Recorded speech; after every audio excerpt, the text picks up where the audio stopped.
Welcome to Ancient Wisdom that solves modern dilemmas, Bhagavad Gita explained. We're really glad you could join us. Yeah, welcome. And we hope you're doing well, feeling, healthy and clear-headed. That clarity. It's definitely something we could all use more of, right? Yeah, Especially when things feel overwhelming. absolutely. Which brings us straight to our exploration today. We're looking at the very first chapter of the Bhagavad Gita, Chapter 1. It's called Arjuna Vishada Yoga. which translates as the yoga of Arjuna's dejection. That's right. Dejection. Yeah. Seems odd for yoga, doesn't it? It really does. Sort of a contradiction. So our goal here is to unpack that. How can this state of total despair actually be a starting point, a yoga? And maybe more importantly for you listening, how does Arjuna's crisis from, well, ages ago, mirror the kind of tough spots you might find yourself in today, especially at work? Exactly. The analysis we're looking at really stresses that title. It's not just saying Arjuna's boned out. It's saying this deep, gut-wrenching crisis.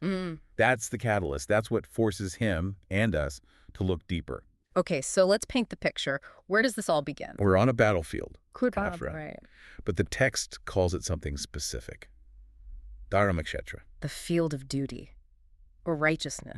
So right away it's framed. This isn't just a fight over land. It's about core principles, about duty itself. And you've got these two huge armies facing off, the Pandavas, Arjuna's side, and the Kauravas. Yeah, the source material lays it all out. King Dhritarashtra, who's blind, is anxiously asking what's happening. You hear about all the major warriors. Like Bhishma, Drona. Exactly. And then the conscious. A massive sound, signaling it's about to start. The tension must have been incredible. Unbearable, I imagine. And right then, at that exact moment, Arjuna, he's the top warrior, right? Consider the best, yes. He asks his charioteer, Krishna, to do something specific. He says, take me to the middle, between the armies. I need to see who I'm up against. And Krishna, he doesn't just park anywhere. No, this is key. He steers the chariot strategically, places it right in front of Bhishma, Arjuna's grandfather figure, and Drona, his main teacher. Wow. So face to face, not just abstract enemies anymore. It's family. It's mentors. Precisely. That's the moment it hits him, Yeah. the reality of it. To win this righteous war, he has to fight, maybe kill, the very people he loves and respects most. And the impact, it's instant, physical. Oh, absolutely. The analysis describes it so vividly. His body starts trembling, Mouth goes dry. hair stands on end, and his bow, the famous Gandiva, it just slips from his hand. He's literally falling apart. It's not just stress, it's a total shutdown. It's what we now call an acute stress response, a Yeah. complete physiological reaction. And immediately his mind starts scrambling for a way out, any reason not to fight. He starts arguing against it, right? Philosophically, even. Yes, powerful arguments, like, what's the point of winning a kingdom if it costs you everyone you care about? Makes sense. He's worried about destroying the family, the traditions, the dharma of their lineage. He fears total chaos if the social fabric rips apart. The analysis mentions his specific fears, too, about the vulnerability of women and children, the social order collapsing. Right. And he concludes, he actually says it's better for him to die unarmed than to kill his own kinsman. So the core of it is this clash. His duty as a warrior, his vadharma, versus his deep personal love and attachment for these people.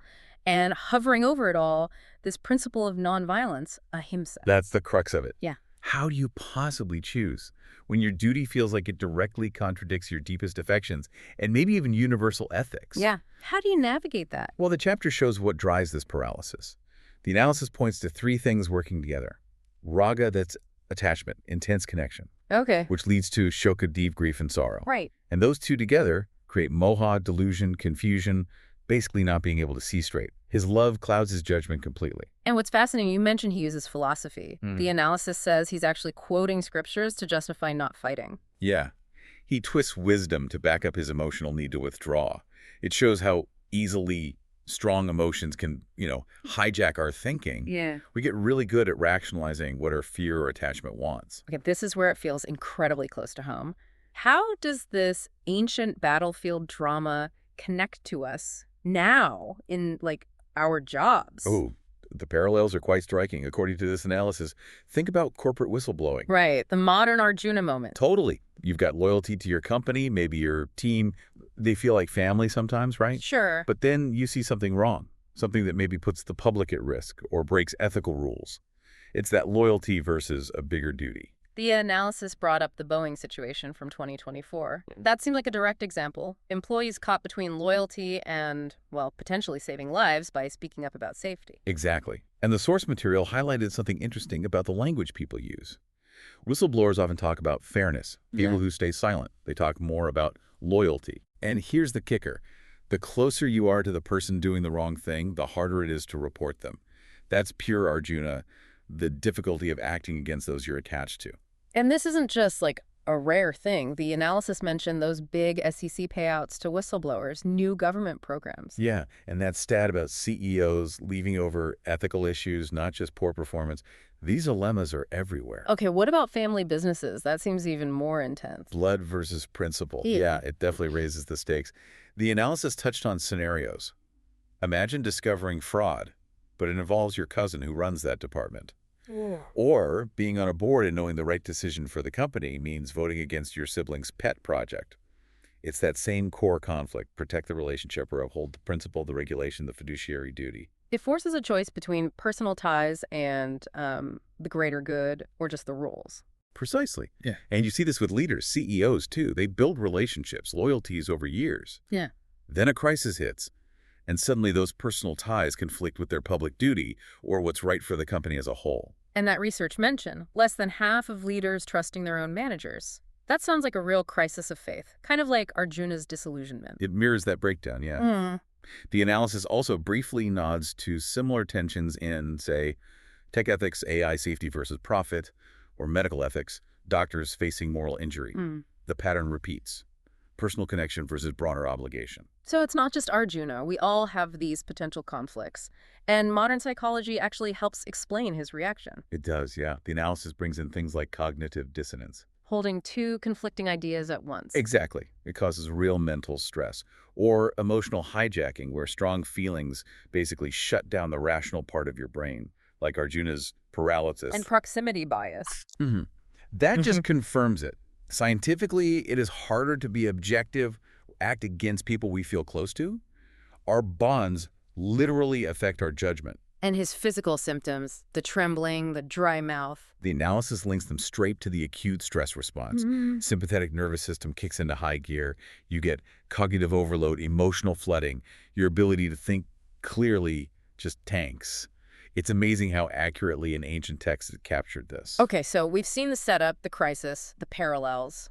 What are the big lessons here? What can you, listening, take away from Chapter 1? Well, the analysis suggests a few key things. First, just learn to recognize that Arjuna moment in your own life. That feeling, when loyalty clashes with principle, or emotion just freezes you. Yeah, that pit in your stomach. Yeah. Second, the importance of mentorship. Arjuna had Krishna. We need trusted advisors, objective people we can talk to. Using ethical frameworks can help too. Build your support system before the crisis. Don't go it alone. Definitely not. And third, preparation. If you're in an organization, how can it create psychological safety, clear values, support for people making tough calls? Right. So the system itself helps. And for you, personally, the analysis recommends becoming aware of your own attachments. Where are your potential blind spots? Maybe develop your own ethical checklist before you need it. Find those mentors.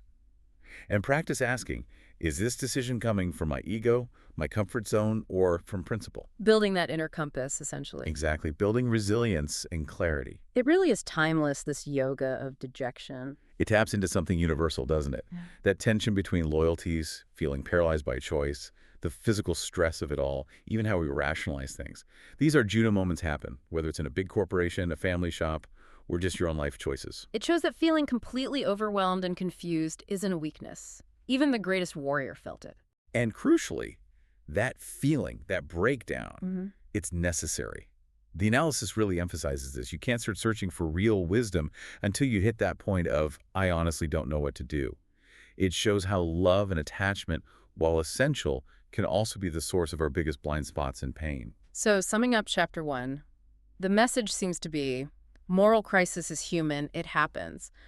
But Arjuna's despair isn't the end.